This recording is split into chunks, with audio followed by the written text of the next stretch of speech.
एक बार न्यायालय में एक बड़ा ही विचित्र मुकदमा आया जिसने सभी को झकझोर कर रख दिया।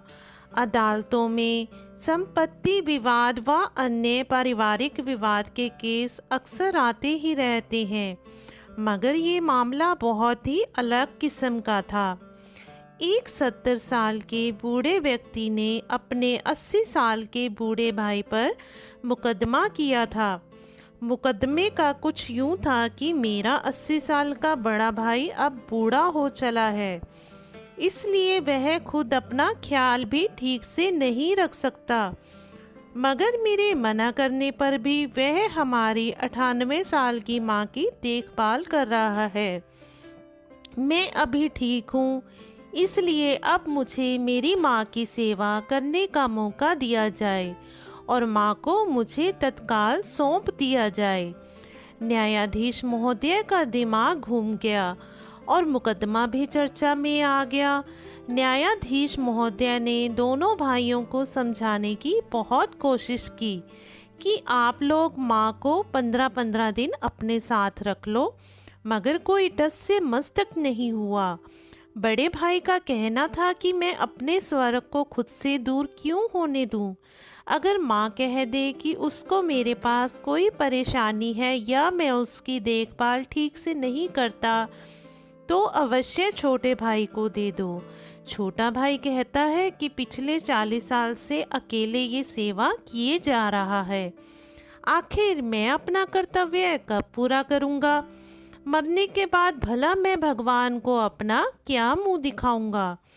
परेशान न्यायाधीश महोदय ने सभी प्रयास कर लिए, मगर कोई हल नहीं निकला। आखिर में उन्होंने माँ की राय जानने के लिए उसको बुलवाया और पूछा कि वह किसके साथ रहना चाहती है। माँ कुल 30 किलो की बेहद कमज़ोर सी औरत थी और बड़ी मुश्किल से व्हील चेयर पर आई थी। उसने दुखी दिल से कहा कि मेरे लिए दोनों संतान बराबर है। मैं किसी एक के पक्ष में फैसला सुनाकर दूसरे का दिल नहीं दुखा सकती। आप न्यायाधीश हैं, निर्णय करना आपका काम है। जो आपका निर्णय होगा मैं उसको ही मान लूँगी। आखिर न्यायाधीश महोदय ने भारी मन से निर्णय दिया कि न्यायालय छोटे भाई की भावनाओं से सहमत है कि बड़ा भाई वाकई में बूढ़ा और कमज़ोर है। ऐसे में माँ की सेवा की जिम्मेदारी छोटे भाई को दी जाती है।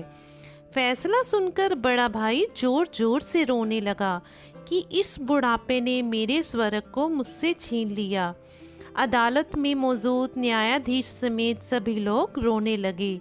दोस्तों, कहने का तात्पर्य यह है कि अगर जीवन में कभी भी भाई बहनों में वाद विवाद हो तो सिर्फ इसलिए हो कि माँ मेरी है, पिताजी मेरे हैं। माँ तेरी है कि लड़ाई कभी ना हो और पता चले कि माता पिता ओल्ड एज होम में रह रहे हैं। ये हमेशा याद रखना चाहिए कि माँ बाप का कर्ज जिंदगी में कभी भी नहीं उतारा जा सकता है। तो दोस्तों, आपको ये हमारी ये कहानी कैसी लगी? अगर आपको हमारी कहानी अच्छी लगी हो तो कहानी को लाइक कर दीजिएगा, शेयर कीजिएगा और चैनल को सब्सक्राइब भी ज़रूर कर दीजिएगा। और कमेंट सेक्शन में भी अपनी राय इस कहानी के बारे में ज़रूर दीजिएगा। धन्यवाद।